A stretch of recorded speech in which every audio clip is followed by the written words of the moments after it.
Շնորհակալ եմ անչափ, պարոն Բաքոյան, ես երևի թե խնդիրների վերաբերյալ իհարկե կխոսեմ, թեպետ այստեղ նաև այս տարբեր իրավիճակներից տուժած քաղաքացիներ կան, ովքեր ենթադրում եմ, եթե իհարկե ցանկություն ունենան,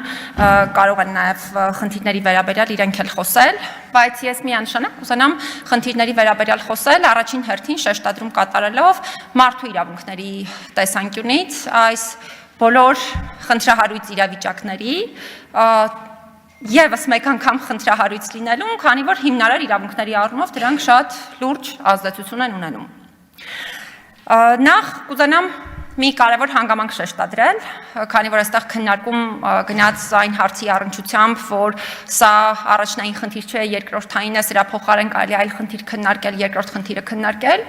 Ուզում եմ հատուկ արձանագրել, որ բոլոր խնդիրներն են մարդու իրավունքների վերաբերյալ առաջնային եւ համարժեք քննարկման ենթակա եւ նման խնդիրներին հասցեավորում չիրականացնելը հակառակը տարբեր մասնագիտացված կազմակերպությունների կողմից դիտարկվում է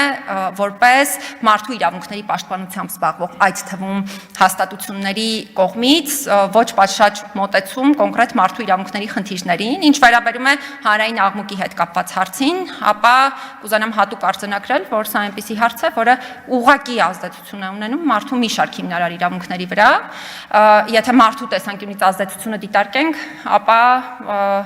սրա վերաբերյալ իհարկե բժիշկները շատ ավելի ճիշտ կլինի որպեսզի խոսեն, բայց ես կատարված պարզապես մասնագիտական հետազոտությունների արդյունքները ասեմ, որ հուշում են, որ օրինակ աղմուկը թույլատրելի մակարդակի գերազանցմամբ կարող է հանգեցնել ընդհուպ մինչև վաղաժամ ծննդաբերությունների, ինսուլտի, արյան ճնշման բարձրացումների եւ այլն եւ մեր դիմումատուներից շատերը, ովքեր եղել են նաև անբուժելի հիվանդությամբ տառապող անձինք, բնականաբար բարձրացրել են մեզ հետ քննարկումներում, այդ թվում իրենց դիմում բողոքների քննարկումներում նման հարցեր, մասնավորապես իրենց ոչ թե պարզապես իրենց անդորը խանգարելու, այլ իրենց վրա ուղղակի ազդեցություն ունենալու հանգամանքի հետ կապված։ Եվ այս առումով ուզում եմ հատուկ արձանագրել, որ առողջության պահպանման իրավունքի տեսանկյունից հանրային աղմուկի դերակատարությունը այնպիսի հանգամանք է, որը ունի հստակ արձանագրում նաև մարդու իրավունքների պաշտպանության կազմակերպությունների կողմից, հետևաբար այս հարցի վերաբերյալ անդրադարձի բացակայությունը որպես այդպիսին չի կարող դիտարկվել որպես պատշաճ մոտեցում մարդու իրավունքներին առնչվող տարատեսակ խնդիրների։ Հիմա խոսեմ խնդիրների վերաբերյալ։ Բայց կխոսեմ մեզ ուղղված դիմում բողոքներից ու երևի թե նաև մի անգամ էլ կշեշտադրեմ, որ մեզ ուղղված ահազանգերը նախորդ տարի շատ մեծ քանակությամբ են եղել։ Մի մասը վերաբերել է հանրային սննդի, զվարճանքի եւ ժամանցի կետերից հնչող աղմուկի թույլատրելի մակարդակը գերազանցող երաժշտությանը, ընդ որում ոչ միայն գիշերային ժամերին, այլ նաև օրվա նաև երեկոյան ժամերին։ Մեզ հասցեագրվել են բողոքներ կատարվող շինարարական աշխատանքների ընթացքում աղմուկի հետ կապված եւ այս առումով էլ կուզենամ նշել, որ բազմաթիվ են եղել մեզ դիմող քաղաքացիները, մեր դիմումատուները եւ որոշակի դեպքերում մենք արձանագրել ենք խնդիրներ նաեւ դասապրոցեսի խաթարման հետ կապված, մասնավորապես ընթացող շինարարական աշխատանքների արդյունքում։ Ավելին ասեմ, մենք դեպք ենք ունեցել, երբ որ Երևան քաղաքում քանդման աշխատանքների արդյունքում բացի աղմուկից նաև մնացյալ այլ շրջակա միջավայրի աղտոտվածության եւ այլ հանգամանքներ են եղել, եւ այս առումով ուզում եմ հատուկ արձանագրել, որ շրջակա միջավայրի աղտոտվածության, հանրային աղմուկի եւ այլ հարցերը սրանք միասնական քննարկման ենթակա հարցեր են։ Հիմա անդրադառնամ խնդիրներին։ Ես իհարկե չեմ ուզենա կոնկրետ վայրերի անվանումներ տամ, որպեսզի նաև որոշակի առումով թիրախավորման չվերածվի մեր այսօրվա քննարկումը, այլ մենք շատ ավելի ունենանք խնդիրների վրա ուղղված քննարկում, այդ խնդիրների վրա ուղղված քննարկումը հանգեցնում է հետևյալին։ Մենք ունեցել ենք շենքերից մեկից Երևանի կենտրոնում գտնվող խմբային բողոք, երբ ամբողջ շենքի բնակիչները մեզ խմբային բողոք են ներկայացրել այն հարցի առնչությամբ, որ իրենց հարևանությամբ գործում է համալիր կամ ռեստորան, որտեղից հնչող աղմուկը ամբողջությամբ է խաթարում իրենց անդորը եւ ըստ էության մենք ենք նախաձեռնել գործընթացը, արդյունքում տեսչական մարմինը մեր նախաձեռնությունից հետո աղմուկի մակարդակի գործիքային չափումներ է իրականացվել եւ արձանագրվել են խնդիրներ փաստացի։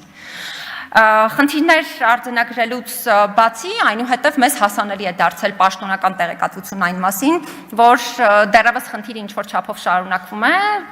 քննարկման ընթացակարգը մենք շարունակել ենք եւ վերջում նույնիսկ պարզել ենք, որ այդ ռեստորանը ընդհանրապես չի ունեցել ոգելիչ եւ ալկոհոլային խմիչքների եւ ծխախոտի արտադրանքի վաճառք իրականացնելու թույլտվություն, նաեւ հանրային սննդի կազմակերպումն է իրականացվել առանց համապատասխան թույլտվությունների եւ արդյունքում այս միջամտության արդյունքում նաեւ այս գործընթացների նկատմամբ են վերահսկողական տարբեր մեխանիզմներ կիրառվել։ Նույնը վերաբերում է շինարարական աշխատանքների հետ կապված տարատեսակ հարցերի, ուզում եմ հատուկ արձանագրել, որ սա հատկապես տեսանելի է հանգստյան օրերին իրականացվող շինարարական աշխատանքների պարագայում, որովհետև օրինակ մեզ ուղված դարձյալ խմբային դիմում բողոքներից մեկը վերաբերել է Ազատության պողոտայում ընթացող շինարարական աշխատանքներից մեկին, որտեղ աշխատանքները իրականացվել են նույնիսկ հանգստյան օրերին, մասնավորապես շաբաթ եւ կիրակի օրերին, առավոտյան նույնիսկ ժամը 8-ը նույնիսկ չի հասել ժամանակահատվածը, այսինքն մինչև այդ են սկսել իրականացնել շինարարական աշխատանքները եւ բնականաբար սա ոչ թե պարզապես մարդկանց անդորն է խաթարում, այլ ազդեցություն է ունենում մարդկանց առողջության պահպանման իրավունքի, ազդեցություն է ունենում մասնավոր կյանքի անձեռնմխելիության իրավունքի, որովհետեւ շենքերի բնակիչներից շատերը նշում էին, որ պարզապես իրենց բնակարանում նույնիսկ չեն կարողանում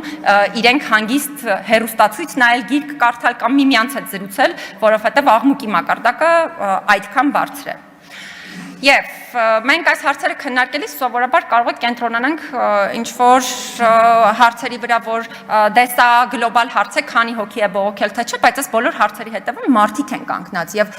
փաստացի կանգնած են ոչ միայն մարդկանց պարզապես, հա, սովորական իրավունքներ, այլ մարդկանց հիմնարար իրավունքներ եւ սրա առնչությամբ դա է պատճառը, որ հետազոտություններ են շատ լուրջ իրականացնում թե միավորված ազգերի կազմակերպությունը եւ նաեւ համապատասխան մարմինները ստորաբաժանումներն են այս հարցերը հասցեավորում եւ թե մի շարք այլ մարմիններ։ Ավելին ասեմ, թեպետ նշեցի, բայց մի անգամ էլ շեշտադրեմ, մեզ ուղղված դիմում բողոքներից մեկով մեզ ահազանգ է ներկայացվել այն մասին, որ իրականացվող շինարարական աշխատանքների արդյունքում դպրոցում նույնիսկ դասապրոցեսն է խաթարվում։ Հիմա այս խնդիրների մեծ մասը հնդածս իրավիճակային առումով լուծում է ստացել մեր միջամտությամբ, մյուսները մեր միջամտությունից հետո, որոշ ժամանակ անց հետո տեղեկացել ենք, որ խնդիրը նորից է սկսել շարունակվել, վերսկսվել է խնդիրը, եւ այս բոլոր հետազոտությունների արդյունքում, այս գործերի քննարկման արդյունքում հանգել ենք այն եզրակացության, որ ըստ էության, չնայած իրականացվող առանձին քայլերին ակնհայտ է, որ նախ իրավակարգավորումներն են ոչ բավարար ոլորտի հետ կապված, եւ իրավակարգավորումների ոչ բավարարությանը գումարվում է նաեւ շատ դեպքերում ոչ պատշաճ տրամաբանությամբ եւ մեթոդաբանությամբ իրականացվող պրակտիկան, իրավակիրառ այդ թվում,